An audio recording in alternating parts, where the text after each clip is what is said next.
by Kyle Brown. Hello to you, Kyle. Starting off with Mr. Obama's tour of the Middle East.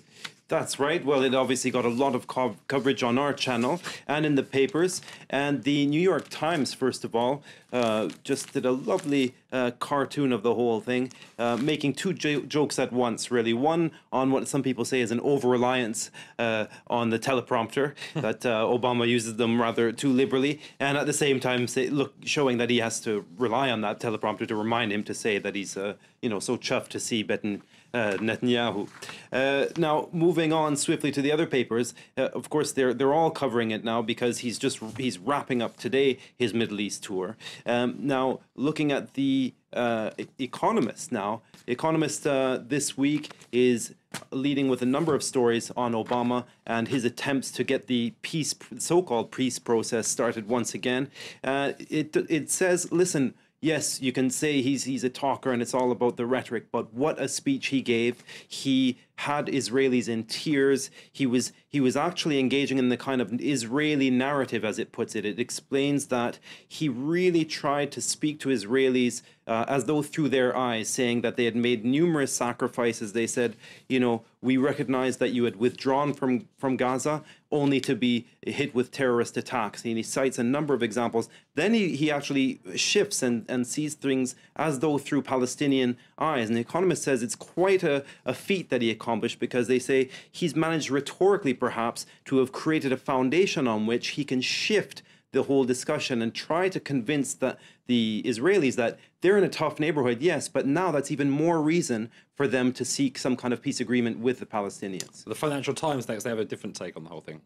Now, the FT, they say, well, this is the whole problem, is that there's been far too much rhetoric from Obama, and there's been no policy achievement, since his big speech in Cairo 4 years ago. It signaled a possible reconciliation with the Muslim world. And the FT says, since then, very little has been achieved, and now we have yet another speech. It doesn't seem to jive with the stakes that are the level of urgency that's at stake right now in the Middle East. Okay, next up, let's move on to Cyprus in crisis. Well, Cyprus now obviously in the news every single day of the week. Right now, we're looking at some kind of alternative being sought to the 10 billion that was originally proposed by the EU and the IMF. Now, the New York Times says it's not a big deal that the whole program fell through, because yes, it might be very dangerous for Cypriots themselves, but for the EU, it's less than half a percentage point of the whole economy. It's not a big deal. Obviously, that's not what the way the other papers are seeing it. The Financial Times is saying this is the potential Russian connection, because Cyprus has been driven into the arms, they're saying, of the Russians because of the EU, what they call a ham-fisted attempt to come up with this kind of plan. And now, as a result, the Russians could be using this as a way to kind of get into Europe and to use their influence, for example, to put a stranglehold on the EU in terms of access to energy. Now, then there's just one more paper, if you... Do we have time to go into the mail? We do have time, yes. The Daily Mail, as it often does, it's predicting doom.